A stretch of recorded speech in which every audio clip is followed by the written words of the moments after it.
Thanks for watching Hindsight 101. Click the subscribe button and select the notification bell to stay up to date. Hello, and welcome to Hindsight 101, where you'll learn about things that will help you in everyday life. To get started, these are the tools that you're going to need. You're going to need a Phillips head screwdriver and a pair of wire strippers. As you can see here, this is how I ran my wire. I didn't have much of a distance to go, so I just ran it across the ceiling. Since it's inside my garage, no one's really going to see it. It didn't have to be clean. It just had to be functional. So now that you run your wire, you want to take the red and the white wire. You just have to kind of split it apart so you can separate it. And you want to take your wire cutters, give a little bit of slack, not too much. There you go. And then there's little orange tabs you just stick in and pull down so you can actually push the wire in. That's in for the red, and then pull down the orange tab for the white one, push the white one in, and you're good to go. Also, just to be on the safe side, it's always good to do this unplugged. Okay, so that's all set up. Now we're going to go to the head unit. So you're not going to need that much wire, so you can actually cut quite a bit of it off. I'm going to do about this much. Actually, a little bit more. There we go. You're going to want to split it.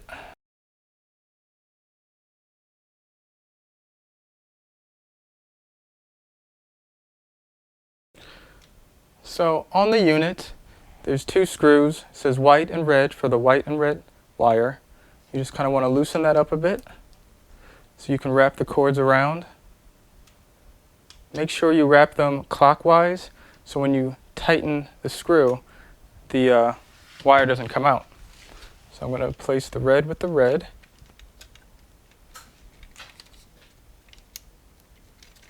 Make a little hook.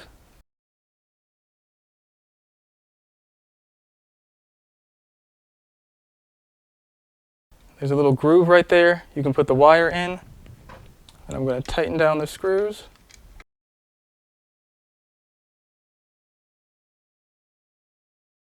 Oh, looks like we got some power. Yay!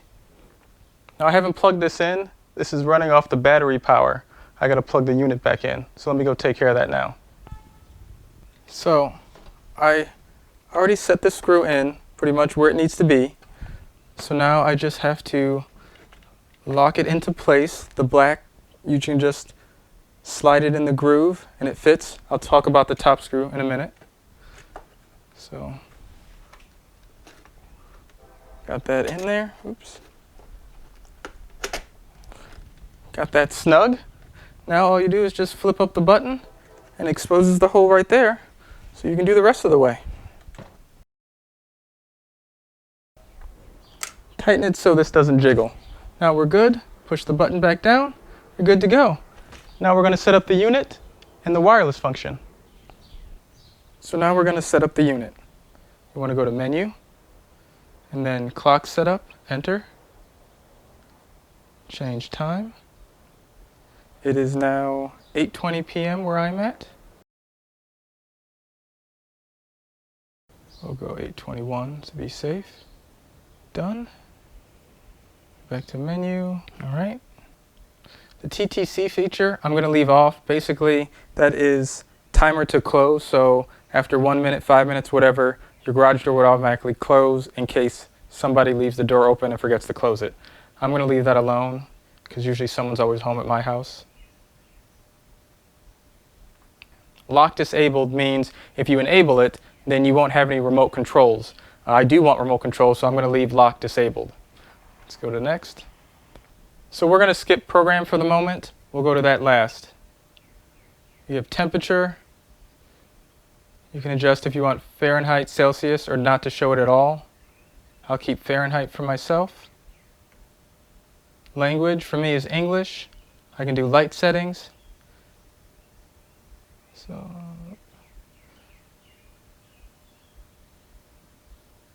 So how long I want the light time to be.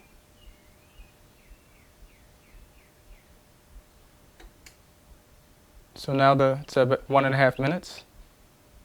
Or I could have the automatic light.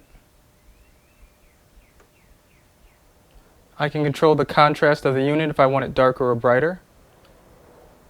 And that is it. So let's go back to program. Now we're back to program mode.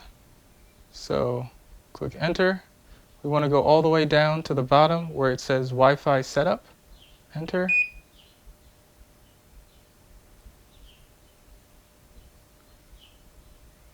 Wi-Fi is on. From your mobile device, go to Settings and go to your wireless.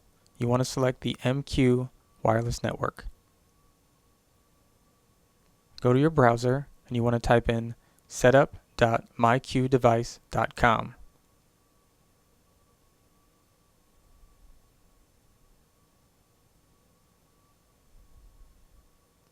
Click Start to begin. Select your home Wi-Fi network. Put in the password for your Wi-Fi network. This is so you can sync up your Wi-Fi with the head unit in your garage. Click Next. You're going to hear a series of beeps. 1 beep for router, 2 beeps to connect to the internet, and 3 beeps to connect to the means successful. If you heard 3 beeps, select Yes. Congratulations, you're all set up.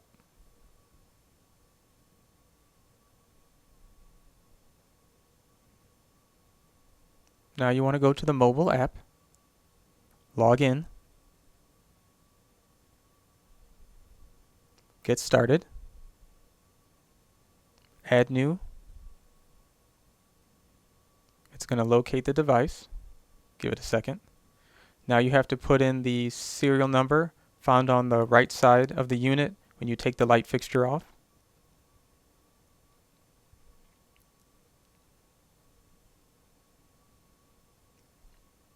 Take a minute to connect. You can rename it if you'd like. And you're good. So now I'm going to show you how to close and open the door.